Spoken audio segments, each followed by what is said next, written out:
G14 korvpalli meistriliigas kohtusid täna Pärnu spordihallis PC Rakvere Tarvas ja korvpalliklubi Pärnu. Kahjuks pidite täna alla vanduma 3 punktiga 77-80. Mis kaotuse põhjus on? Rait Käbin räägib meile. Peale viimast Rocki võitu siin täismaja publikum kõik ootasid, et mis nüüd siis saama hakkab. Kas me olemegi nüüd nii head, et peame Rocki võitma või siis see oli juhuslik. Ma arvan, et siiski praegu 3. kohal olevale Tarvasele 3 punktiga kodus kaotada ei ole nagu häbiasi. Loomulikult ma valetaks, kui ma ütleks, et me ei tahtnud võita. Aga tundus, et mängu alguse kohta ei saa midagi halba öelda. Kõik algas ilusti meie jaoks, saime 10 punktiga juba ette, aga mingil hetkel nagu kadus meil selline võistkondlik rünnak ära ja vastased said lihtsalt korvi seal esimese veerandaja lõpus, et sellega nad tulid mängu tagasi. Aga kogu mäng põhimõtteliselt oli siiski punkt-punkti mäng. Pealtvaatajatel vägev elamus, ma usun. Viimased minutid kahjuks, ma tunnistama, et mäng läks üldse viimaste minutite peale otsustada. Eks me ise lootsime, et me suudame nagu varem ära võtta.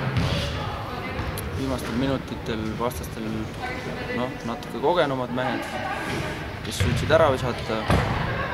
Ei heida midagi oma meestel ette, aga me panime otsustajatel hetkedel mööda, et oleks võinud mängu enda kasuks vaadata. Kas mängu alguses selline Raadiku 3 viga, mitte päris alguses, aga poolajaks 3 viga oli nii-öelda Rakvere taktikaline käik või lihtsalt juhtus? Pigem see juhtus, et eks Rainil oli ka oma põhjused võib-olla, miks tal ei tulnud nii hästi täna välja, kui näiteks eelmised 2 mängu või 3 mängu, aga samas ka ei heida talle midagi ette, et võitles kõvasti ja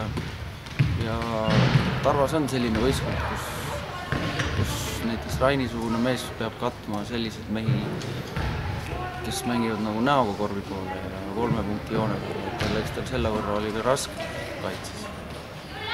Nüüd tuleb esmaspäeval juba Tallinna Tehnikaülikool. Suutsime kodus nad päris kindlasti paika panna. Mis emotsioonidega minnakse esmaspäeval TTÜ spordihoonesse? Võib-olla Rakvere tõi meid jälle maa peale tagasi ja ega me midagi selles mõttes siin 2 päevaga muuta ei saa. Peavad mehed endast nagu välja puhkama ja oma peas kõik selgeks mõtlema, mis nagu hästi läks ja mis nagu täna ei toiminud nii hästi kui eelmises mängu. Eks sama taktika ikka.